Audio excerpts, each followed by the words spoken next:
14তম বছরে ব্যতিক্রমী ও পরিবেশ বান্ধব পুজো মণ্ডপকে পুরস্কৃত করবে উৎকর্ষে আরোহণ। 2012 সালে পথ চলা শুরু। লক্ষ্য ছিল সঠিক মূল্যায়নের মাধ্যমে সমাজ সংস্কৃতির উৎকর্ষকে সম্মানিত করা।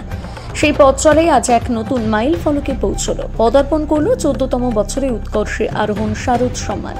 এই উপলক্ষে কলকাতায় এক অনুষ্ঠানে সংস্থার নতুন লোগো প্রকাশ হয়। উদ্যোক্তারা জানান, সার্বিক ব্যবস্থাপনা, পরিবেশ ও সামাজিক কর্মকাণ্ড, ভিড় নিয়ন্ত্রণ, প্রতিমা ও মণ্ডপের শিল্পকলা দেখে এবারের দুর্গোৎসবে পুজো উদ্যোক্তাদের সম্মান জানানো হবে। সংস্থার সদস্য অনুপম মজুমদার জানান, মহালয়ার পরদিন থেকে চতুর্থ পর্যন্ত প্রথম রাউন্ডে বিচারকেরা ভালো পুজোগুলো বেছে নেন। এই পর্যায় শেষে কলকাতায় 12টি পুজো চূড়ান্ত করা হয়।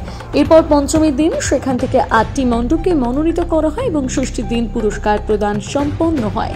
পুজো কমিটিগুলোকে আগে থেকে সংস্থার ওয়েবসাইট www.utkorshoarohon.com অথবা ফেসবুক পেজে গিয়ে রেজিস্ট্রেশন করতে হয়। বিচারকের আসনে রয়েছেন বিমল কুণ্ডু, সুব্রত গঙ্গোপাধ্যায়, মধুচন্দা সেন, অর্পিতা প্রধান। তাদের বক্তব্য, উৎকর্ষে আরোহণের এই সম্মাননা শুধু স্বীকৃতি নয়, বরং উদ্যোক্তাদের ভালো পুজো আয়োজনের প্রতি অনুপ্রাণিত করে।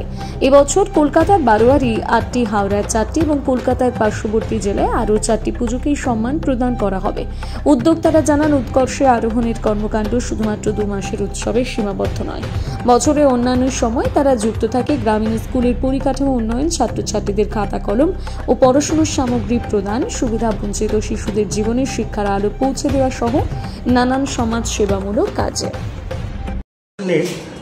এই পথ চলাটা অনেক দিন শুরু হয়েছে এবং সেটা আস্তে আস্তে অনেক বেশি ডেভেলপ করেছে। এইবার কলকাতা শহরে বড় যে কটা পুরস্কার আছে তার মধ্যে এই পুরস্কারটা খুব গুরুত্বপূর্ণ এবং কলকাতার বড় পুজোরা প্রত্যেকেই এই উৎকর্ষণের পুরস্কার জন্য প্রত্যাশা করে। তারা জাতীয় এরা আসে, এই বিচারকরা আসে বা এরা আমাদের পুজোটা দেখে, সেই প্রত্যাশা করে। সেহেতু কলকাতার একটা বিশিষ্ট বিশেষ ধরনের পুরস্কার জায়গা দখল করেছে উৎকর্ষণ।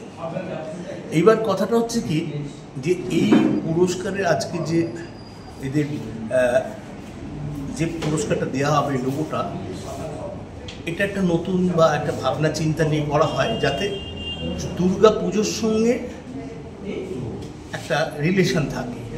কারণ এই পুরস্কারটা, এবং যখন এই পুরস্কারটা যারা পাচ্ছে তখন এই পুরস্কারটা দেখেই যেখানেই থাকুক না কেন, এটা পুজো বা দুর্গা পুজোকে নিয়েই পুরস্কার। সেই জন্যে এই ডিজাইনটা সেইভাবেই করা হয়েছে। সেটি আজকে উন্মোচিত হবে এবং আপনাদের সামনে সেটাকে তুলে ধরা হবে। আর এই উৎকর্ষণে শুধু যে পুরস্কার দেওয়া হয় তা নয়, সারা বছর একটা সামাজিক কাজ করা হয়। যেমন মানুষের জন্য নানা রকমের বস্ত্র বিতরণ হয়, নানা রকমের সাহায্যর হাত বাড়িয়ে দেওয়া হয়। সেখানে গরিব দুঃখীদের মধ্যে শাড়ি, জামা কাপড় বিলি হয়। এই যে শুধু যে এটা বছরে একটা দুর্গাপুজোর পুরস্কার হয়ে গেল, তারপরে এই হাত গুটিয়ে নেওয়ার পরের বছরের জন্য, তা নয়। এটাকে, এবং সেটা করা হয় যারা এখানকার প্রত্যেকটা সদস্য আছে তারা আন্তরিকভাবে করে।